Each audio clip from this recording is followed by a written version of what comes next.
तरक्कियों की दौड़ में उसी का जोर चल गया, तरक्कियों की जोड़ में उसी का जोर चल गया, बना के रास्ता जो भीड़ से निकल गया, बना के रास्ता जो भीड़ से निकल गया। नमस्कार दोस्तों, मैं विजय प्रकाश तंवर आज आपके सामने लेकर आया हूँ एक बहुत ही शानदार टॉपिक जो सभी भर्ती परीक्षाओं के लिए बहुत महत्वपूर्ण टॉपिक है। टॉपिक का नाम है राजस्थान के प्रमुख व्यक्तित्व या क्रांतिकारी। राजस्थान के प्रमुख क्रांतिकारी और व्यक्तित्व जो थर्ड ग्रेड शिक्षक है, फर्स्ट ग्रेड है, सेकंड ग्रेड है और राजस्थान की जितनी भी भर्ती परीक्षाएं होती हैं उनके लिए सबसे महत्वपूर्ण टॉपिक माना जाता है। और उसी टॉपिक में मैं एक सबसे महत्वपूर्ण व्यक्तित्व को आज अपने आपके सामने प्रस्तुत करने जा रहा हूँ। आपको अपन उसके बारे में डिस्कस करने जा रहे हैं। अर्जुन लाल सेठी जो प्रमुख क्रांतिकारी, प्रमुख व्यक्तित्व माने जाते हैं। अर्जुन लाल सेठी के बारे में कहा जाता है कि राजस्थान में क्रांतिकारी जो आंदोलन शुरू होते हैं ना, उन क्रांतिकारी आंदोलन में सबसे पहले क्रांतिकारी माने जाते हैं। राजस्थान के प्रथम क्रांतिकारी माने जाते हैं। राजस्थान नहीं वरन इनको भारत का भी क्या माना जाता है, प्रथम क्रांतिकारी नेता माना जाता है। इनका जो जन्म है वो 9 सितंबर 1880 जयपुर में हुआ था। जैन परिवार में इनका जन्म हुआ था। राजस्थान के प्रथम क्रांतिकारी माने जाते हैं और जयपुर में भी जन जागृति का जनक इन्हीं को माना जाता है। जयपुर में जन जागृति का जनक अर्जुन लाल सेठी को माना जाता है। महाराजा कॉलेज से बीए पास होने के बाद में इनको सरकारी सेवा में चोमू का जिलाधीश बनाया गया था। चोमू में इनको जिलाधीश के पद पर नियुक्त कर दिया गया था। और मजे की बात यह है कि ये जिलाधीश का पद त्याग कर देते हैं। जिलाधीश का पद त्याग करने के पीछे इनका वक्तव्य है, इन्होंने यह कहते हुए राजकीय सेवा का त्याग कर दिया कि यदि अर्जुन लाल नौकरी करेगा तो अंग्रेजों को देश से बाहर कौन निकालेगा। यह कहते हुए इन्होंने पद का त्याग कर दिया था, है ना। यह कहते हुए इन्होंने पद का त्याग कर दिया था। यह कहते हुए इन्होंने इस पद का त्याग कर दिया था। उसके बाद में 1905 में इन्होंने जयपुर में जैन शिक्षा प्रचारक समिति की स्थापना की थी। 1905 में इन्होंने जयपुर में जैन शिक्षा प्रचारक समिति की स्थापना की थी। 1907 में इन्होंने अजमेर में जैन शिक्षा सोसाइटी नाम से एक विद्यालय की स्थापना की थी।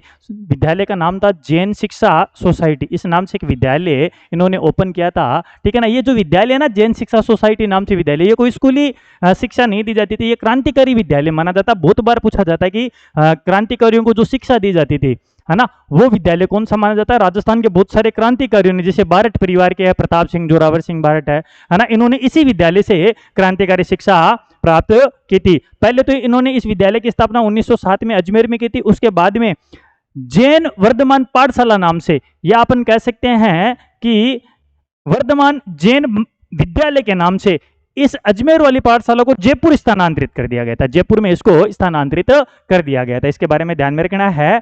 इसके बाद कहा जाता है कि इसी विद्यालय से, यह विद्यालय कोई सामान्य विद्यालय नहीं था, राजस्थान से बहुत सारे जो क्रांतिकारी है उनका संबंध इनसे रहा है। जैसे मोतीचंद है, माणिक चंद है, प्रताप सिंह बारठ है, केसरी सिंह बारठ है, इन सब का जो संबंध है, इन्होंने जो क्रांतिकारी की जो शिक्षा ली थी वो इसी विद्यालय से प्राप्त की थी।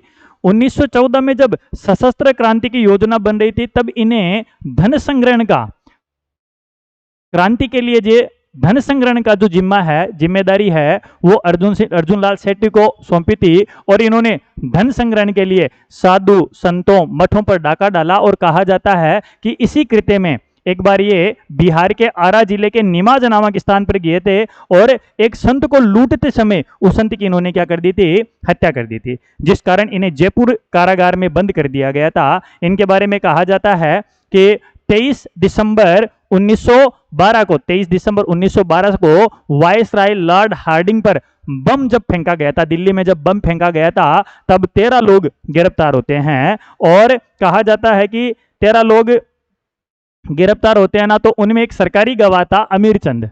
एक आदमी सरकारी गवाह बन जाता है। अमीर चंद नामक व्यक्ति ने इस बम घटना का जो संबंध है इसके बारे में यह कहा था कि ये जो घटना है ये अर्जुन लाल सेठी के मस्तिष्क की उपज है। यानी उस पूरी की पूरी घटना का जो मास्टरमाइंड जो बताया गया था वो अर्जुन लाल सेठी को बताया गया था। अर्जुन लाल को गिरफ्तार कर लिया गया था लेकिन सबूतों का अभाव था, पूरे सबूत नहीं थे, लोगों ने उनके बारे में कोई और अन्य जानकारी दी नहीं।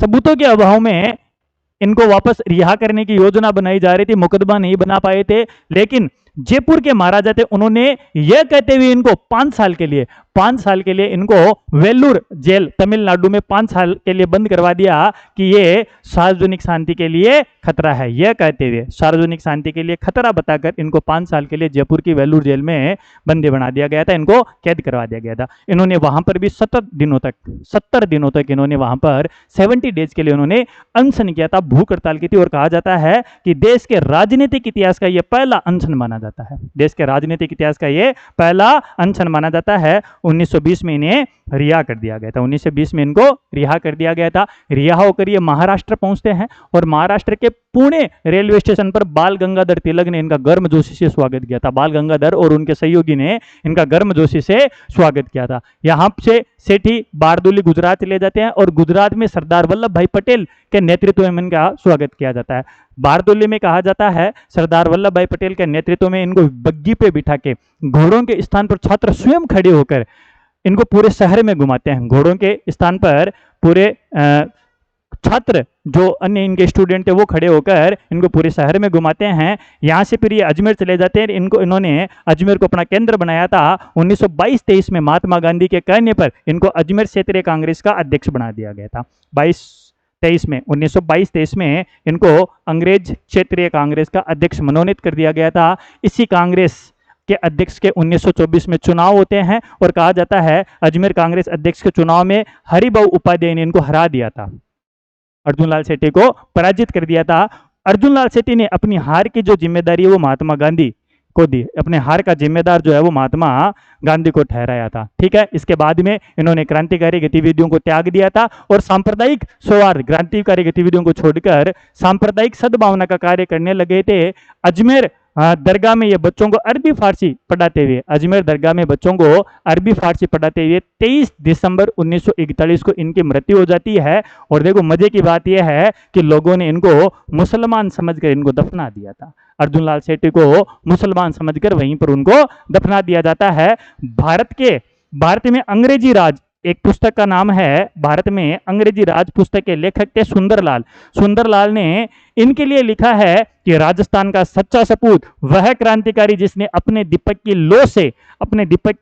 लो से हिंदुस्तान की क्रांति को तो चमका दिया पर आज स्वयं बुझ गया, ये बात भारत में अंग्रेजी राज पुस्तक के लेखक सुंदरलाल ने की थी। ठीक है, इनकी जो रचनाएं मानी जाती है महेंद्र कुमार, मदन पराजय और पार्श्व यज्ञ, ये इनकी प्रमुख रचनाएं मानी जाती है। दोस्तों अगर सेशन पसंद आया हो लाइक शेयर कमेंट करें और ज़्यादा से ज़्यादा लोगों तक पहुंचाए। जय हिंद, जय भारत, भारत माता की जय।